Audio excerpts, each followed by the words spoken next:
স্বামী গুরুদেবের পাদ পদ্ম বন্দনা করি। তৎপরে ইস্কন প্রতিষ্ঠাতা আচার্য ছিল অভয় চরণারবিন্দ ভক্তি বেদান্ত স্বামী প্রভুপাদ আমাদের পরম গুরুদেব, ওনার শ্রীপাদ পদ্ম বন্দনা পূর্বক উপস্থিত সকল ভক্ত সজ্জন মন্ডলী, মাতৃমন্ডলী, আপনাদের সকলের শ্রীচরণ আমি ভক্তিপূর্ণ ভাবে প্রণাম এবং বন্দনা করি। আজকে শ্রী শ্রী হরে কৃষ্ণ নাম ভক্ত সংঘ ঝাড়গ্রাম শহরে অনুষ্ঠিত হচ্ছে, তাই সকলকে অসংখ্য অসংখ্য ধন্যবাদ জ্ঞাপন করি। আজকে আমরা যে ভজনটি গাইলাম, ভজ হুরে মন শ্রী নন্দ নন্দন, তো এখানে গোবিন্দ দাস তিনি আমাদেরকে কত সুন্দরভাবে বলছেন, ভজ হুরে মন, হে মন তুমি ভজনা করো। কার ভজনা করতে বলছেন? শ্রী নন্দনন্দন, অন্য কারো নয়। আমরা অনেকেই ভজন করছি বাড়িতে, কিন্তু শ্রী নন্দনন্দন আছে, সেই সঙ্গে আবার বহু কিছু আছে। সেই ভক্তিগুলো শুদ্ধ ভক্তি নয়। নরোত্তম দাস ঠাকুরও সে কথা বলেছেন, কায় মনে গোবিন্দ সেবা না পুজিব দেব দেবা, এই ভক্তি পরম কারণ। কায় মনে গোবিন্দ সেবা না পুজিব দেব দেবা, কোন দেবদেবীর সেখানে পূজা হবে না। এই ভক্তি, শুদ্ধ ভক্তি করতে এই ভক্তি পরম কারণ। তো ভগবান শ্রীকৃষ্ণ অর্জুনকেও এই কথা বলেছেন, মাং চ দেহ ব্যবিচারেণ ভক্তি যোগেন সেবতে সগুণান সমিতৈতান ব্রহ্ম ভূয়ায় কল্পতে। হে অর্জুন, তুমি ব্যভিচারী ভক্তি করো না। ব্যভিচারী মানে তার স্বামী আছে, স্বামী থাকা সত্ত্বেও যদি অন্যদিকে মন যায়, সেটা হচ্ছে ব্যভিচার। তা আমি কৃষ্ণ ভজন করছি, কিন্তু কৃষ্ণের প্রতি বিশ্বাস নাই, বিশ্বাস না থেকে আরো অনেক কিছুই সঙ্গে জড়িয়ে নিচ্ছি, বোঝা যাচ্ছে? তো সেটা শুদ্ধ ভক্তি নয়, সেটা হচ্ছে কি ব্যভিচারী ভক্তি। সামনে আছে, আমার প্রভু আছেন, তো প্রভু থাকা সত্ত্বেও আবার বিশ্বাস হচ্ছে না, আবার অন্যজনকে আমি প্রভু বলে মনে করছি, এটা শুদ্ধ ভক্তি নয়। তাই এখানে বলছেন যে ভজ হুরে মন শ্রী নন্দনন্দন, শ্রী নন্দনন্দন, অন্য কারো নয়, নন্দনন্দন অভয় চরণার বৃন্দরে, অভয় চরণ। তো অভয় চরণ, ভগবান শ্রীকৃষ্ণের চরণ হচ্ছে অভয় চরণ। তো ভগবানের চরণে একবার আশ্রয় গ্রহণ করলে তার আর কোনরূপ ভয় থাকে না, কোনরূপ ভয় থাকে না। যেমন প্রহ্লাদ মহারাজ ভগবানের চরণে আশ্রয় গ্রহণ করেছে, তাকে কত অত্যাচার, কত দুঃখ, কত কিছু দিয়েছেন। মারার জন্য বিষ প্রয়োগ করেছে, হাতির নিচে দিয়েছেন, পায়ের নিচে জলে ডুবিয়ে দিয়েছেন, পাহাড় থেকে ফেলে দিয়েছেন। তো তার কোনো ভয় ছিল না। কেন? ভগবান আমাকে রক্ষা করবেন। এই হচ্ছে শুদ্ধ ভক্তি। তো সেই জন্য আমাদের কি করতে হবে?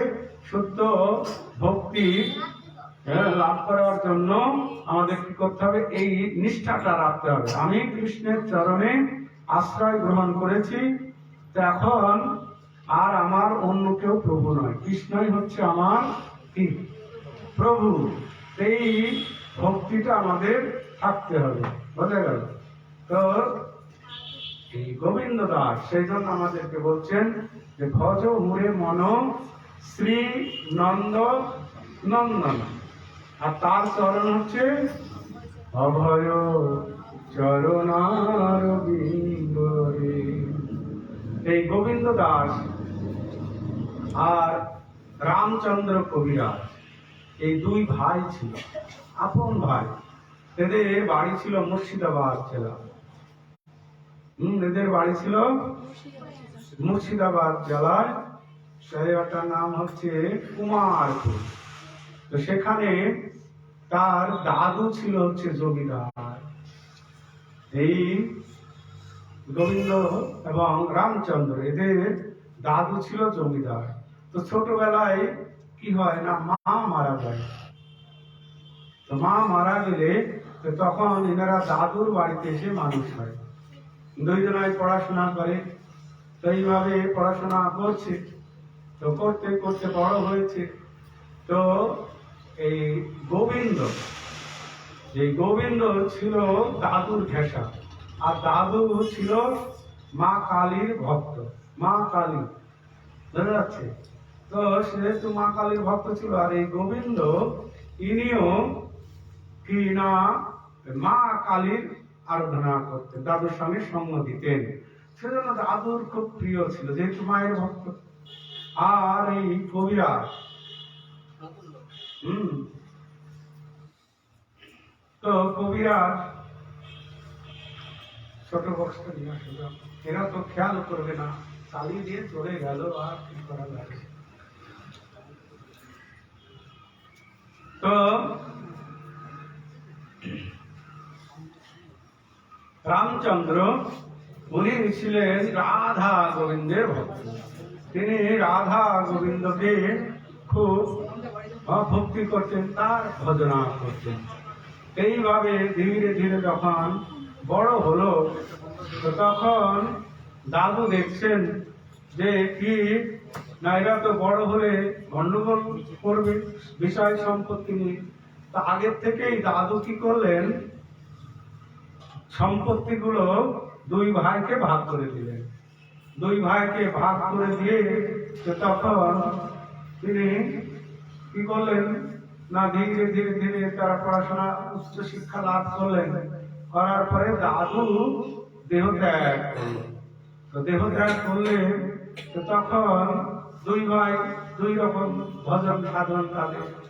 তো তাদের ফুল বাগান ছিল, বড় বাগান বাড়ি ছিল। তো সেই বাগান বাড়ি আর্ধেক আর্ধেক ভাগ, বাড়ি জমিদার বাড়ির আর্ধেক আর্ধেক ভাগ করে দিয়েছে দাদু। সব সম্পত্তি সব আর্ধেক আর্ধেক ভাগ করে দিয়েছে। তো ভাগ করে দিলে যখন দুইজন দুই দিকে থাকে, আর এদিকে গোবিন্দ মায়ের আরাধনা করে, ওদিকে গোবিন্দ মায়ের আরাধনা করে, আর রামচন্দ্র সে গোবিন্দের আরাধনা করে। এইভাবে অনেক দিন চলছে। এক সময় দুটো ফুল বাগান, দুই ভাই, মাঝখানে বেড়া, বেড়া দেওয়া আছে। তো তখন দুই ভাই ফুল তোলে আর গান করে। মায়ের একজনা মায়ের গান করে, একজনা গোবিন্দের গান করে, বুঝা গেল? এক সময় এরকম ভাবে একদিন কি হয়েছে না, গোবিন্দ আগে আগে উঠেছে, গোবিন্দের আগে আগে রামচন্দ্র উঠেছে, যে আজকে একটু বেশি করে জপ করতে হবে। হরিভজন করতে গেলে আমাদের সকালে সকালে উঠতে হয়। যারা যত ভোরে উঠবে তাদের ভজন সাধনের গতি তত ভালো হবে। ভজন সাধন করতে গেলে ভোর বেলায় উঠতে হবে। ব্রাহ্ম মুহূর্তের সময়, ব্রহ্ম মুহূর্তের সময় সূর্য ওঠার 1.5 ঘন্টা আগে বলা হয় ব্রহ্ম মুহূর্তের সময়। সেই সময় যারা ওঠে আর ভজন করেন তাদের ভজনের সঙ্গে কেউ পারবে না, বুঝা গেল? তাদের ভজনের সঙ্গে কেউ পারবে না। এই যে আমাদের ভজনের অগ্রগতি হচ্ছে না কেন, কিছু শিখতেও পাচ্ছে না, কিছু জানতেও পাচ্ছে না। কারণটা কি? 8টা অবধি ঘুমাবো, 7টা অবধি ঘুমাবো, ভালো সময়টা ভজনের সময়টা চলে যাচ্ছে। তো শিখবো কি করে? এই যে ভজন গুলো, বাজনা, পাঠ দেওয়া, কি পাঠে কি কি লাগে না লাগে এগুলো শিখতে হবে। এইগুলো শিখবো কি করে?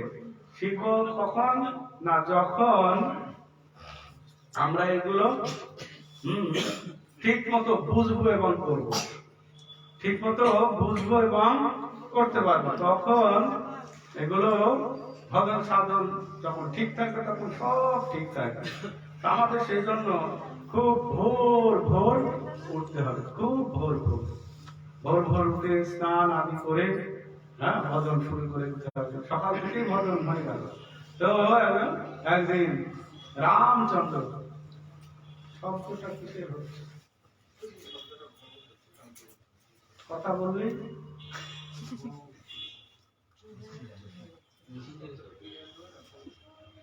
তো রামচন্দ্র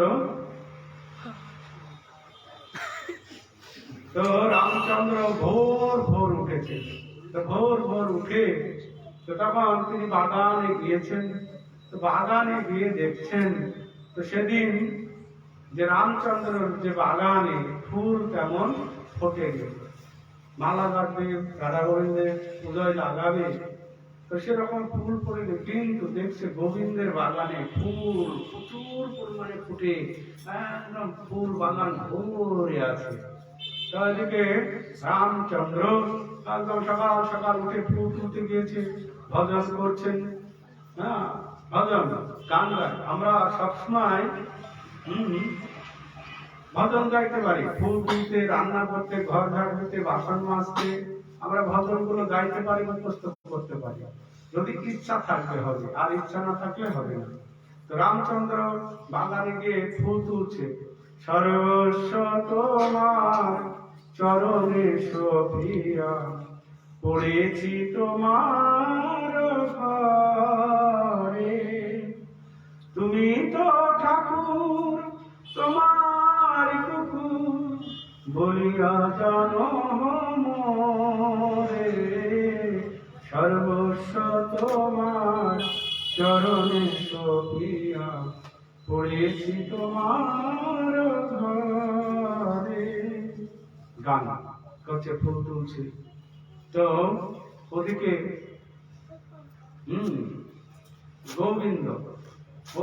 গোবিন্দ ফুল তোলে মায়ের জন্য আর গান করে। আমার সাধনা মিটিল আশা না পুরিল, সকলি ফুরায়ে যাই মা, আমার সাধনা মিটিল আশা না পুরিল, সকলি ফুরায়ে যাই মা। দুইজনা দুদিকে গান করে, ফুল তুলে, দুইজনার ভজন একদম চরম পর্যায়ে। মানে কে কারা আগে উঠতে পারে, কে কারা আগে উঠতে পারে, এইভাবে চলতে একদিন তো রামচন্দ্র বাগানে গিয়ে গেছে, তার বাগানে ফুল তেমন ফোটেনি। তো মনের কষ্ট পাচ্ছে, হায় হায় আজকে গোবিন্দের কিভাবে সেবা করব। তো দেখছে গোবিন্দ বাগানে খুব ফুল ফুটে আছে। তো তখন চিন্তা করছে, ফুলগুলো যদি আমি পেতাম, কিন্তু যেহেতু তো মায়ের সেবায় লাগাবে, তা আমি তো আর গোবিন্দের সেবায় দিতে পারবো না। তো তখন চিন্তা করতে করতে তখন মনে করছে, আজকে এই গোবিন্দের বাগানের সব ফুলগুলো আজ আমি ভগবানের সেবায় লাগিয়ে দিই। তো সব ফুল তখন বলছেন আমাকে তো দিবে না। তো এই গোবিন্দের বাগানের যে ফুল সব আমি, যত ফুল ফুটেছে সব রাধা গোবিন্দায় নমঃ, সব ফুল আমি আমার গোবিন্দের চরণে অর্পণ করলাম। এইভাবে সব অর্পণ করে দেবে কার চরণে? গোবিন্দের চরণে। তো তারপরে উনি চলে এসে, যা ফুল ছিল বাগানে ফুল নেই। তারপরে রামচন্দ্র চলে এসে, আর গোবিন্দ তারপরে উঠে গিয়েছে। গিয়ে উনি গান গাইতে গাইতে যাচ্ছেন। তিনি ফুল তুলছে আর গান গাচ্ছে। কি গান গাচ্ছে? মায়ের গান গাচ্ছে। মায়ের গান গাচ্ছে আর ফুল তুলছে। তো তুলতে তুলতে ফুল তুলে নিয়ে তিনি চলে এসছে, সে একজন মায়ের মন্দিরে সুন্দর ফুলের ডালা নিয়ে মালা গেঁথেছে। তারপরে ফুল চন্দন, রক্ত চন্দন আদি দিয়ে ফুলকে শুদ্ধ করেছে। শুদ্ধ করে তখন ঘন্টা হাতে নিয়ে ওম ক্লিং ক্লিং ওম ক্লিং কালিকায় সাহা, ওম ক্লিং মা দেবী সাহা, কালীর উদ্দেশ্যে ফুল দিতে যাবে, কালী মায়ের চরণে দিতে যাবে। ওমনি মা কালী, আরে আরে গোবিন্দ কি করছিস রে, কি করছিস? কথা বলছিস, কে কথা বলছে ঠিক না। আবার ওম ক্লিং কালিকায় নমঃ, আরে গোবিন্দ এ কি করছিস? বলছে আরে আমি বলছি, তোর মা বলছি। কি মা? তখন মা কথা বলছে, বলছে এই ফুল আমার চরণে দিস না। যে কেন? বলছে ওই ফুল সব গোবিন্দের চরণে অর্পণ হয়ে গিয়েছে। আজকে রামচন্দ্র বামনে গিয়ে তো এই ফুলগুলো সব গোবিন্দের চরণে অর্পণ করে দিয়েছে। তো ওই ফুল আমার চরণে দিস না, ওই ফুল আমার মস্তকে দে। আমার প্রভুর ফুল, আমার প্রভুর ফুল আমার চরণে পড়বে না, আমার মস্তকে দে, আমার মস্তকে দে। তো একদম খুব খুশি হলো। আর বলছেন এখন থেকে তুই আর আমার ভজনার থেকে মন দিস না, তুই রাধা গোবিন্দের ভজন কর। কেন? তুই আমার ভজনা করছে, আমার ভক্ত, আমি তোকে খুব ভালোবাসি, তো আমি তোকে মুক্তি দিতে পারবো না। হয়তো এই জড় জগতের বাড়ি গাড়ি টাকা পয়সা এগুলো হয়তো চাইলে দিতে পারবো, কিন্তু তোকে আমি মুক্তি দিতে পারবো না। তো তাই তুই রাধা গোবিন্দের ভজনা কর দাদার সঙ্গে একসঙ্গে। রামচন্দ্রের সঙ্গে কি রাধা গোবিন্দের সেবা কর। তো তখন দাদার কাছে ছুটে গেল, দাদা আজকে মা আমার সঙ্গে কথা বলেছে। মা এতদিন সেবা করছি কিন্তু মা কথা বলেনি। কি বলছে? এইরকম তুমি কি আজকে আমার বাগানের ফুল সব গোবিন্দের চরণে অর্পণ করে দিয়েছো? আমার বাগানের ফুল সব গোবিন্দের চরণ দিয়ে করছে। হ্যাঁ, আমি আর লোভ সামলাতে পারলাম না, এত সুন্দর ফুল যদি গোবিন্দের চরণ দিয়ে হতো, গোবিন্দের জন্য যদি মালা গাঁথা হতো কত সুন্দর হতো, তাই আমি লোভ সামলাতে পারিনি, সব ফুল গোবিন্দের চরণে। ওই জন্য আজকে মা আমার সঙ্গে কথা বলেছে, মা আর ফুল নিতে চাই না। তো তাই মা বলল যে তোমরা দুই ভাই একসঙ্গে রাধা গোবিন্দের ভজনা করো। রাধা গোবিন্দের। তো দাদা আমি এখন কৃষ্ণ মন্ত্রে দীক্ষা নিতে চাই, আমাকে কৃষ্ণ মন্ত্রে দীক্ষা দেওয়া। তো তখন তারা কি করলেন না, সে গোবিন্দ তখন তিনি দীক্ষা নিলেন কৃষ্ণ মন্ত্রে, নিয়ে দুই ভাই একসঙ্গে তারা হরিভজন করতে পারলেন। আর মা বললেন গোবিন্দের আরাধনা করবে, যখন গোবিন্দের ভোগ হবে তো সেই ভোগের প্রসাদ আমাকে দেবে, আমাকে দেবে প্রতিদিন সেই ভোগের প্রসাদ, আমি প্রসাদ পেতে চাই, প্রসাদ। এইভাবে মা বললেন। তখন দুই ভাই এইভাবে হরিভজন করতে লাগলেন আর প্রতিদিন ভোগের পরে প্রসাদ দিতেন। এইভাবে গোবিন্দ খুব পণ্ডিত ছিল, তো তখন তিনি এইরকম ভজন, তিনি অনেক ভজন গেয়েছে রাধা গোবিন্দের উদ্দেশ্যে। এই যে ভজনটি প্রথমে ছিল মায়ের ভক্ত, এখন এমন ভক্ত হয়েছে কৃষ্ণের, সেজন্য বলছেন ভজ হরে মন, মনটাকে শক্ত করতে হবে। যারা ভক্ত হতে চায় মনকে শক্ত না করলে হবে না, মনটাকে শক্ত করতে হবে, দৃঢ় করতে হবে। দৃঢ় না করলে সে ভগবানের ভজনা করবে কি করে? আজকে দেখা যাচ্ছে অনেকেই 1 বছর 2 বছর 5 বছরও হয়ে গিয়েছে, কিন্তু এখনো দেখা যাচ্ছে কি পিছিয়ে আছে। একটা মালা পরতেও তার ভয় হচ্ছে, একটা মালা পরবে, 16 মালা জপ করবে বাড়িতে, আর কবে করবে? আমরা মনে করছি না এই চলতে থাক, ওই মরার আগে আগে করব।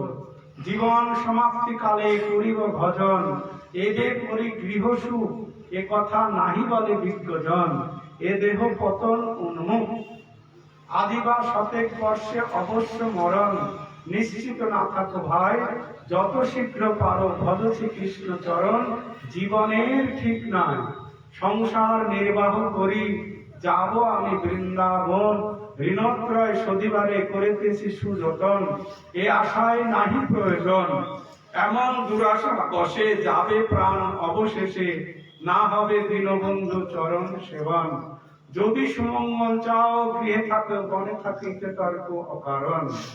বলছেন জীবন সমাপ্তিকাল। আমরা মনে করছি এখন আমার ভজন করার সময় না, বয়স হবে যখন, বাস বৃদ্ধকালে চুলগুলো যখন সাদা হয়ে যাবে, দাঁত থাকবে না, ঠিক তখন দেখবো। এখন একটু এইগুলো আছে, সেগুলো ভালো, ভোগ আর বাইরের মানুষ আর কি করবে? ভক্তদের থেকে ভোগ কি আর বেশি করতে পারে বাইরের মানুষ? ভক্তরা কত সুন্দর সুন্দর প্রসাদ পাচ্ছে, যে প্রসাদ ব্রহ্মা শিব এই যে দুর্গা কালী প্রার্থনা করছে যে প্রসাদ থেকে আমাকে, এই প্রসাদ কত ভাগ্যের ফলে প্রসাদ পাওয়া যায়, সেই প্রসাদ ভক্তরা সবসময় পাচ্ছে।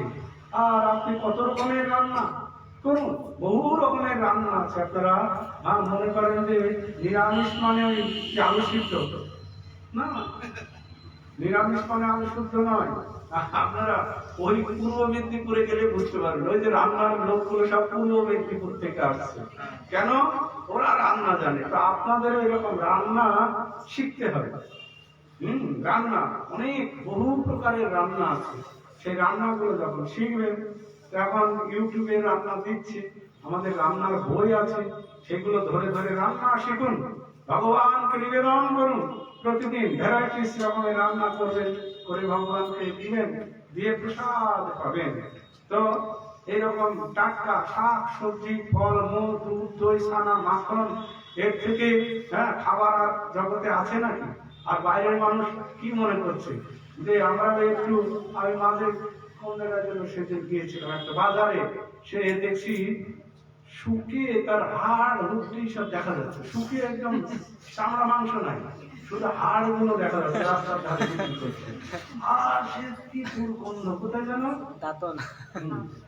তো ওইগুলো খেয়ে মনে করছো জীবনটা ধন্য নিল, কঙ্কাল খেয়ে, কঙ্কালই তো নাকি ওগুলো, মাছের কঙ্কাল খেয়ে আর হয়তো ইয়ে হয়ে গেছে এক্সপায়ার। তো মানে ওইগুলো কি, মানে বিক্রি করতে করতে আর বিক্রি হয় না, পচে গিয়েছে আর মানুষ নেবে না, তখন আর কি করে মাছের ব্যবসা করলে ভালো। পচে গেলেও অসুবিধা নেই, পচে গেলে শুকিয়ে রোদে শুকিয়ে দিয়ে পরে ওই হাড়ুটিগুলো বিক্রি করেছে, তো কোনো চিন্তা নেই। ওইগুলো খেয়ে কমে মরেছে, সে ধরছে সমুদ্রে, সেই পচা মাছগুলো খেয়ে নিজেকে মনে করছে কি খেলাম রে বাবা, নিজেকে খুব মনে করছে। তো ওগুলো কারা খায়? ওগুলো হচ্ছে তামসিক গুণ সম্পন্ন ব্যক্তিরা খায়। ওর সঙ্গে আবার এই ভালো জিনিস খাবে না, ওর সঙ্গে আবার হাঁড়িয়া মারিয়া খাবে, চুলাই খাবে, যাতে ওইগুলোকে ঢাকা যায়, বুঝা যাচ্ছে? এইরকম। তো ভক্তদের মতো ভোগ কি আর আছে নাকি? ভক্তরা ছানা মাখন দুধ দই ঘি দুধ টাটকা শাক সবজি ভগবানকে সুন্দর রান্না করবে, নিবেদন করবে, প্রসাদ পাবে। তাতে কি হবে? আমাদের মন দেহ সব কিছু সুন্দর থাকবে, পবিত্র থাকবে। আর যদি আহার যদি আমরা ভালো না করবো, আহার শুদ্ধি চিত্ত শুদ্ধি, চিত্ত শুদ্ধি বিবাসমতি সর্বগ্রন্থিনাম বিপ্রমক্ষ। আপনি যেমন আহার করবেন মনোভাবটা ঠিক তেমনি হয়ে যাবে, বুঝতে গেল? মনোভাব ঠিক তেমনই হবে। তো সেই জন্য আমাদের সাত্বিক আহার করতে হবে। যে মারোয়াড়ি গুলো দেখুন, মারোয়াড়ি গুলো তারা কি খায়? তাদের মনোভাব গুলো দেখেছো? তারা কি দুর্বল হয়ে যায় না? তারা কি দেখতে কমা নাকি? তো তাদের কত সুন্দর, কেন? তারা দুধ দই ছানা মাখন ঘি এই সমস্ত সাত্বিক আহার, সাত্বিক আহার গ্রহণ করে। সাত্বিক আহার গ্রহণ করলে মনোভাব ভালো হয়। তো সেই জন্য আমাদের ভগবানকে খুব সুন্দর সুন্দর রন্ধন করে নিবেদন করতে হবে। তো আমরা মনে করছি জীবন সমাপ্তি কালে করিব ভজন, এখন করবো না, পরে দেখা যাবে বৃদ্ধকালে করবো। তো এই কথা নাহি বলে বিজ্ঞজন, যারা বিজ্ঞবান ব্যক্তি বুদ্ধিমান ব্যক্তি এই কথাটা কখনোই বলে না জীবন সমাপ্তিকালে, মানে শেষ সময় হরিভজন করবো। কেন? এ দেহ পতন উন্মুখ, এই দেহটা পতন উন্মুখ। কোন সময় যে আমার এই দেহের পতন ঘটবে আমরা তা জানি না। এ দেহ পতন উন্মুখ, আজিবা শতেক বর্ষে অবশ্য মরণ, নিশ্চিত না থাকো ভাই যত শীঘ্র পারো ভজ শ্রীকৃষ্ণ চরণ। কেন বলছেন যে আমাদের এই জীবনটা ঠিক না, জীবন অনিত্য জানহ সার, তাহে নানাবিধ বিপদ ভার, নামাশ্রয় করি যতনে তুমি থাকো আপন কাজে। জীবন অনিত্য, কোন সময় চলে যাবে। আমরা মনে করছি এখন না, 2 বছর পরে করব, বয়স হোক, মেয়েটার বিয়ে দিই, তারপরে ভজন করব। আরে সেটার সুযোগ নাও হতে পারে। আমি 2 বছর আসতে নাও পারি, মেয়ের বিয়ের আগেই, জামাইয়ের মুখ দেখার আগেই তো সেই রকম বলছে, এমন দুরাশা বসে, এসব দুরাশা যাবে প্রাণ অবশেষে, না হবে দীনবন্ধু চরণ সেবন। এগুলো হচ্ছে দুরাশা। আমার মেয়ে আছে, মেয়ে জামাইকে আমি ভক্ত বানাবো, আমি এমন একটা জামাই বের করবো যেটি হচ্ছে ভক্ত, তার বাড়িতে গিয়ে আমিও যাতে প্রসাদ পেতে পারি, তার বাড়িতে গিয়ে ভজন সাধন করবো, আনন্দে থাকবো। এইরকম যদি আমরা চিন্তা করবো না, আমার বাবাকে আমি ভক্ত বানাবো, আমার ভাইকে ভক্ত বানাবো, এইরকম দেখা যায় উত্তর 24 পরগনায় কিছু কিছু ভক্ত ফ্যামিলি আছে, তাদের বংশে সব ভক্ত হয়ে গেছে, বংশে আর কেউ বাকি নাই, সব ভক্ত হয়ে গেছে। কেন? তাদের চিন্তা ভাবনাটা হচ্ছে আমার পরিবারের, আমার বংশের সবাইকে ভক্ত বানাবো। কিন্তু আমরা তো সেটা চিন্তা করি না, আমরা মনে করছি আমিও ভক্ত হয়ে গেছি। এইদিকে বেশিরভাগই দেখা যাচ্ছে বুড়া বুড়ি, বাড়ির ছেলে মেয়ে নাতি নাতনি ওদের ভক্ত করার কোনো পরিকল্পনাই করছে না। তো তাহলে কি হবে? তাহলে লাভ হবে না। সেই জন্য আমাদের কি করতে হবে না, যখনই আমরা বুঝতে পারছি না আমার কৃষ্ণ ভজন করা উচিত, বয়স হয়ে গেলে তখন হরি ভজন হবে না, এখনই হচ্ছে না, আর বয়স হয়ে গেলে কি করে হবে? তো তাই বলছেন, জীবন সমাপ্তি কালে করিব ভজন, এবে করি গৃহ সুখ, এখন ভোগ সুখ না, এ কথা নাহি বলে কীর্তজন। এ দেহ পতন হচ্ছে প্রতিদিন, আমাদের এই দেহের প্রতিদিন পতন হচ্ছে, এটা জানেন? দেহের প্রতিদিন, ছোটবেলায় কেমন ছিলেন, তারপরে প্রতিদিন পতন হতে হতে হতে হতে এখন পতন হচ্ছে, দেহের পতন হচ্ছে, পরিবর্তন হচ্ছে। তো পরিবর্তন হতে হতে এক সময় একবারেই পতন হয়ে যাবে। সেজন্য এ দেহ পতন উন্মুখ, আজিবা শতেক বর্ষে অবশ্য মরণ। আজকেও মরতে পারি, 100 বছর বাঁচতে পারি, কাল মতো। আজিবা শতেক বর্ষে অবশ্য মরণ, নিশ্চিত না থাকো ভাই, নিশ্চিত থেকো না, তোমার মরণ হবেই। যত শীঘ্র পারো ভজ শ্রী কৃষ্ণ চরণ, যত শীঘ্র পারা যায় আমাদের কৃষ্ণ ভজন শুরু করে দিতে হবে। কেন? জীবনের ঠিক না, যত শীঘ্র পারো ভজ শ্রী কৃষ্ণ চরণ, জীবনের ঠিক নাই। আমরা কোন সময় যে চলে যাব, কোথায় যে যাবো তার তো কোনো ঠিক নাই, যাবো তো ঠিকই। তো এখন তো এখানে ছেলে আছে, বৌমা আছে, নাতি আছে, বাড়ি আছে, কিন্তু আমি দেহ ত্যাগ করার পরে কোথায় যাব? কোথায়? একবার চিন্তা করছেন যে আমি তো এখানে থাকতে পারবো না, এখানে থাকা যাবে কি কতদিন? ভালোভাবে বাঁচতে হবে 50-60, তার বেশি আর বাঁচা যাবে না। তারপরে কোথায় যাব? একবারও চিন্তা করছে যে আমাকে এখানে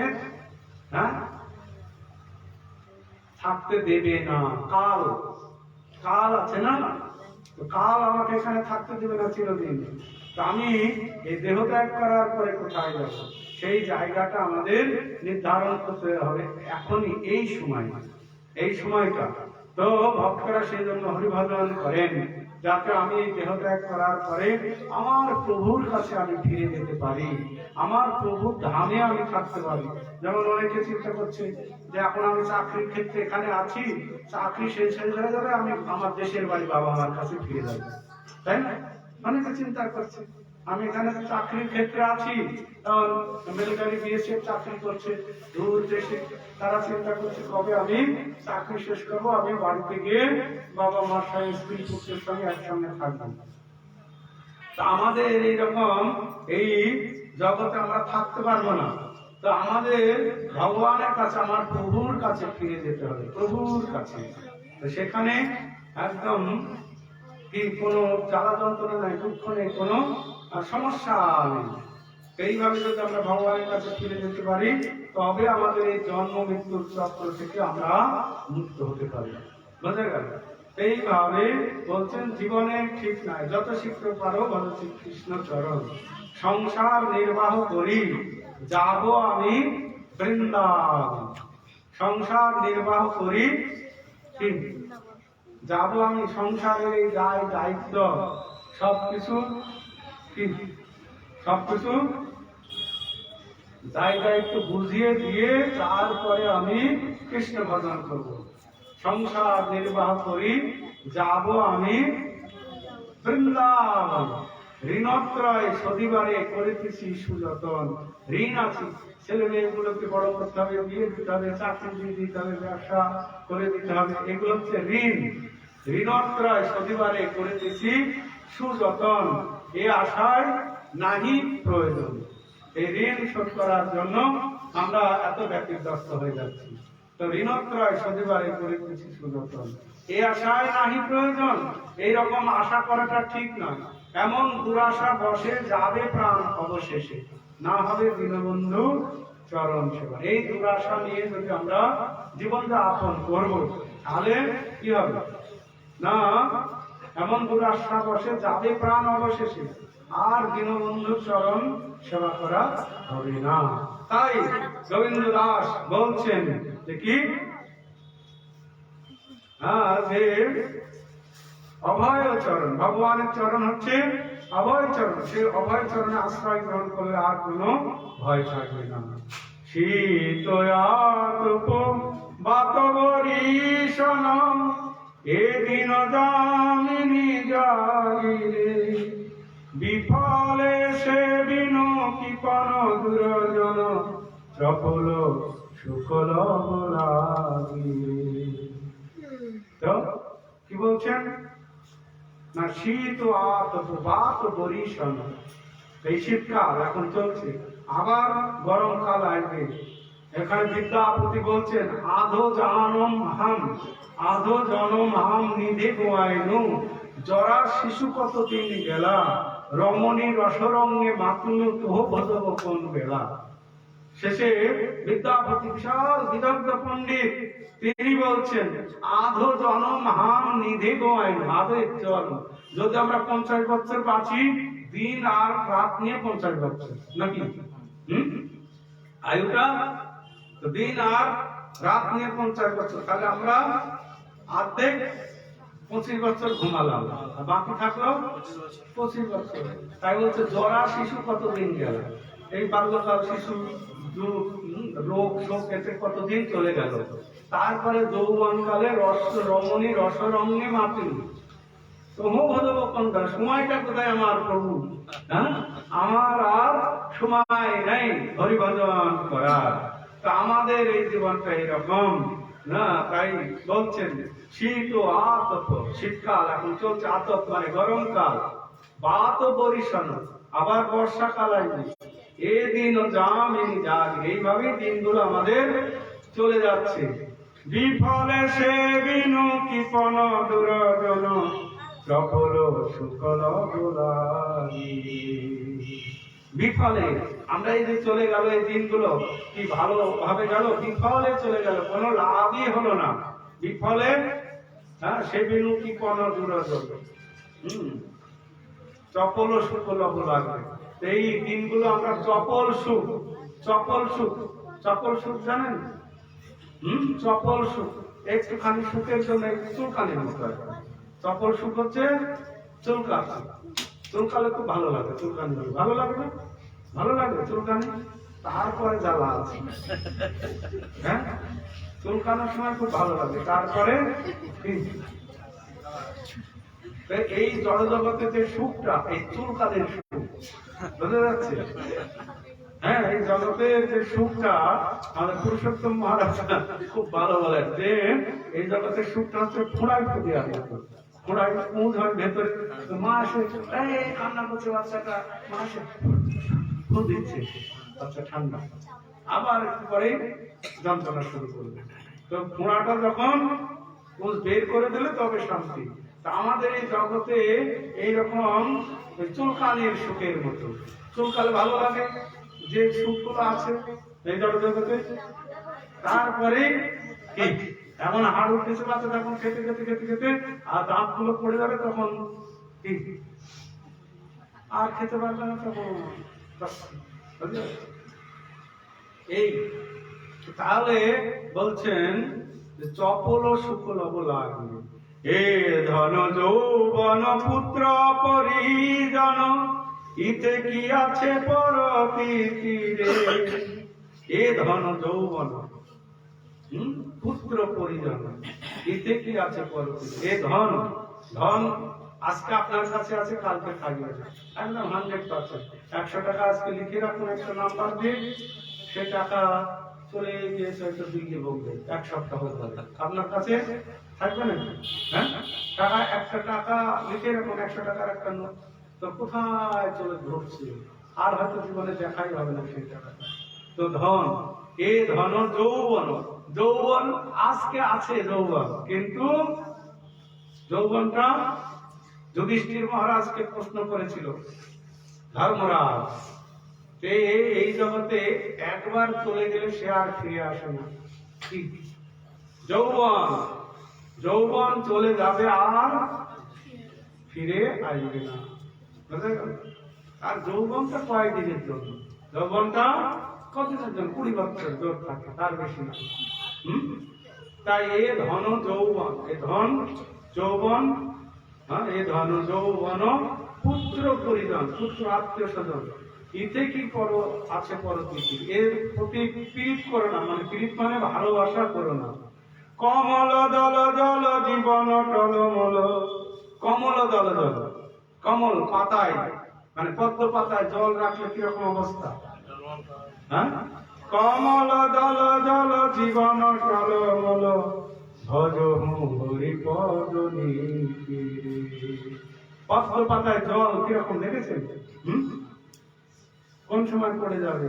তো সেই জন্য শঙ্করাচার্য বলছেন যে পদ্মপত্র স্থিত জল উভু নয় স্থির, তেমনি এ জীবন সতত অস্থির। একমাত্র ক্ষণকাল সাধু সঙ্গ ভাবে, সংসার সাগর পারে তরণ হইবে।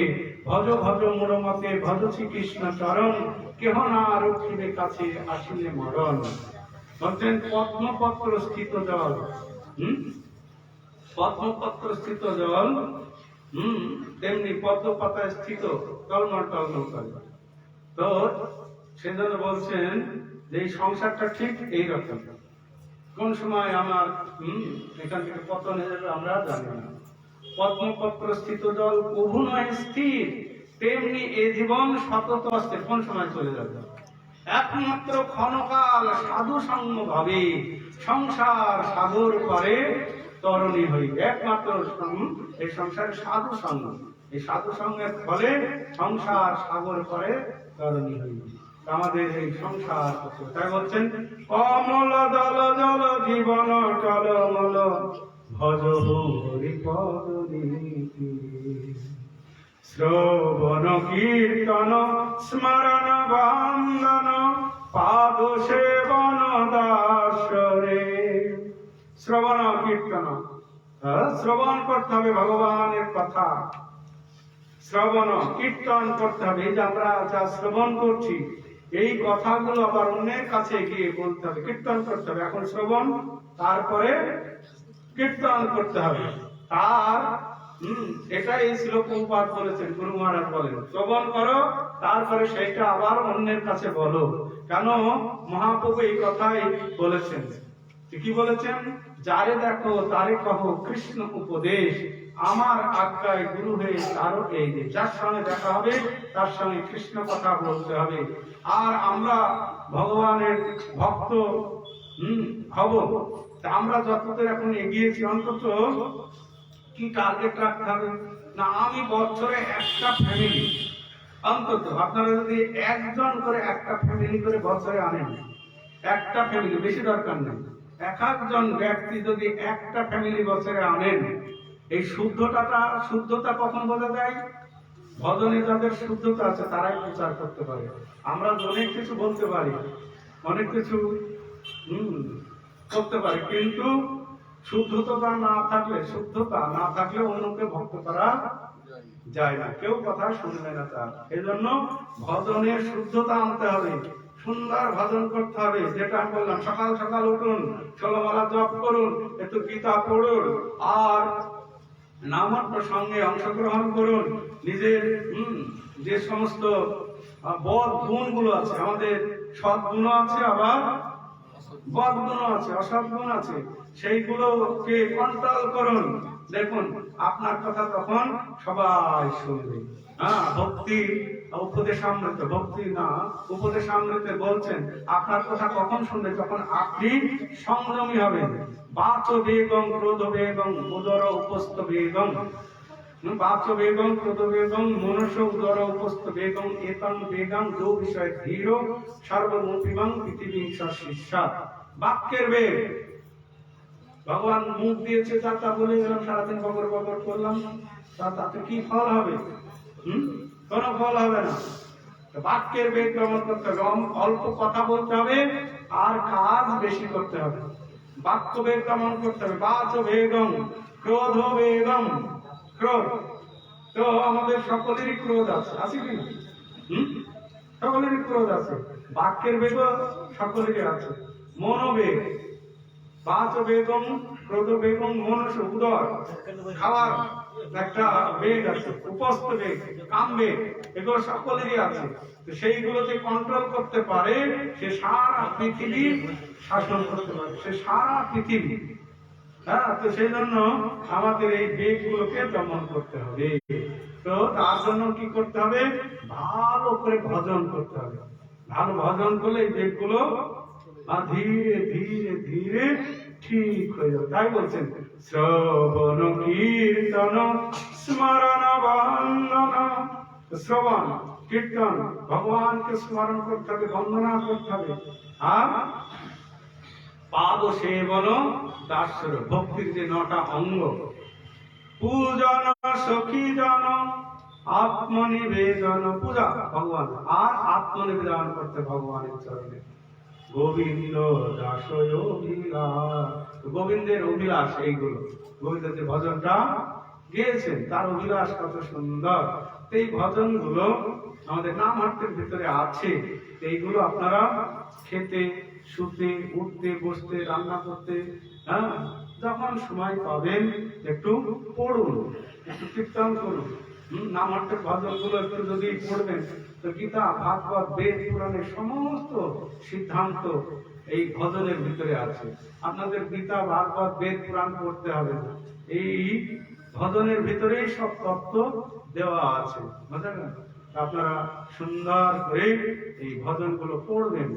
আর আমাদের সময় একবার তো ফিরে এসেছি, করোনার হাত থেকে বেঁচে এসেছি নাকি?